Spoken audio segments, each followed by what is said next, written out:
Assalamualaikum warahmatullahi wabarakatuh. Perkenalkan, nama saya Muhammad Wisnu Murti Fikari. Saya dari Prodi Hukum Tata Negara IAIN Salatiga. Saya masuk Kopma Fatwa pada tahun 2019.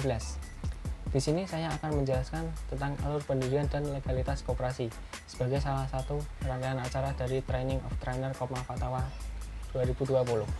Materi pertama tentang alur pendirian dan legalitas koperasi adalah tentang dasar hukum. Dasar hukum koperasi yang pertama adalah Undang-Undang 1945. Yang kedua adalah Undang-Undang Nomor 25 Tahun 1992 tentang perkoperasian. Yang ketiga adalah Peraturan Pemerintah Nomor 24 Tahun 2018 tentang pelayanan perizinan berusaha terintegrasi secara online. Yang keempat adalah Permen-Kumham Nomor 14 Tahun 2019 tentang pengesahan koperasi. Yang kelima adalah Permen KUMKM Nomor 9 Tahun 2018 tentang penyelenggaraan dan pembinaan koperasi. Terus dalam pembentukan koperasi dibagi menjadi dua, yaitu koperasi primer dan koperasi sekunder. Koperasi primer terdiri dari minimal 20 orang dan koperasi sekunder minimal 3 badan hukum koperasi. Pembentukan koperasi tersebut dilakukan dengan akte pendirian yang memuat anggaran dasar. Yang pertama adalah daftar nama pendiri, nama dan tempat kedudukan, maksud dan tujuan serta bidang usaha, ketentuan mengenai keanggotaan, ketentuan mengenai rapat anggota, ketentuan mengenai pengelolaan, ketentuan mengenai permodalan, ketentuan mengenai jangka waktu pendirian, ketentuan mengenai pembagian SHU atau sisa hasil usaha, ketentuan mengenai saksi. Terus sebelum itu, koperasi yang belum berlandasan hukum disebut dengan prakoperasi.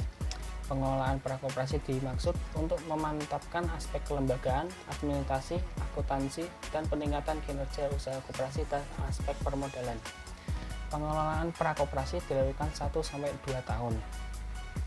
Dan proses pengajuan badan hukum koperasi menurut Permen-Kumham Nomor 14 Tahun 2019, yang pertama adalah tahap permohonan nama koperasi, yang kedua tahap permohonan pengesahan akta pendirian koperasi. Permohonan pemakaian nama koperasi diajukan oleh permohonan kepada Menteri melalui Direktur Jenderal.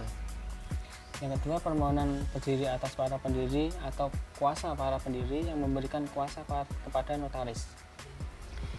Yang terakhir, permohonan diajukan melalui sistem administrasi badan hukum dengan format pengajuan memuat nama koperasi yang dipesan dan jenis koperasi.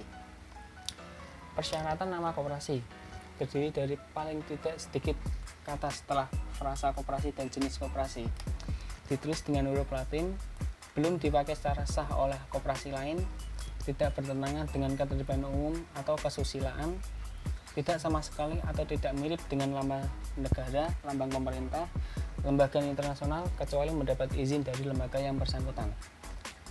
Koperasi yang melaksanakan usaha tenaga kerja bongkar muat di pelabuhan harus memuat frasa TKBM sebelum menyebutkan nama koperasi. Selanjutnya ada dokumen pendukung, yaitu akta pendirian koperasi beserta berkas pendukung akta. Yang kedua, berita acara rapat pendirian koperasi termasuk pembelian kuasa untuk mengajukan permohonan pengesahan, surat bukti penyetoran modal paling sedikit sebesar simpanan pokok serta tambahan simpanan wajib. Keempat, rencana kerja koperasi. Terus perangkat organisasi koperasi, yaitu dari rapat anggota, pengurus, dan pengawas. Yang selanjutnya adalah pembubaran. Menurut Permen KUMKM Nomor 9 Tahun 2018 tentang penyelenggaraan dan pembinaan koperasi. Pembubaran yang pertama adalah oleh rapat anggota. Undangan rapat anggota dalam rangka pembubaran koperasi dikirim oleh pengurus paling lama 14 hari sebelum rapat anggota diselenggarakan. Rapat anggota dalam rangka pembubaran koperasi dianggap sah apabila sudah mencapai quorum yang dihadiri oleh paling sedikit 3/4 jumlah anggota. Keputusan rapat anggota tentang pembubaran koperasi dianggap sah apabila disetujui paling sedikit 2/3 dari jumlah suara yang sah.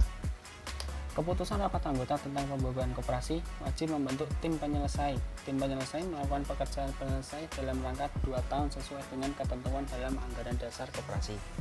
Ketentuan rapat anggota sebagaimana dimaksud pada ayat 1 diberitahukan secara tertulis oleh kuasa rapat anggota kepada menteri dan semua kreditur. Pembubaran koperasi oleh rapat anggota dilakukan pada menteri. Koperasi yang telah dibubar dihapus dan dicoret dari buku daftar umum koperasi. Dan selanjutnya adalah pembubaran koperasi oleh pemerintah. Koperasi tidak memenuhi ketentuan dalam Undang-Undang Nomor 25 Tahun 1992 tentang perkoperasian dan tidak melaksanakan ketentuan anggaran dasar koperasi yang bersangkutan. Kegiatan koperasi bertentangan dengan ketertiban umum atau kesusilaan. Koperasi dinyatakan valid. Koperasi tidak melakukan rapat anggota selama 3 tahun berturut-turut, dan koperasi tidak melakukan kegiatan usaha secara nyata selama 2 tahun berturut-turut sejak pengesahan awal. Sekian dari materi yang telah saya sampaikan, semoga bermanfaat. Terima kasih.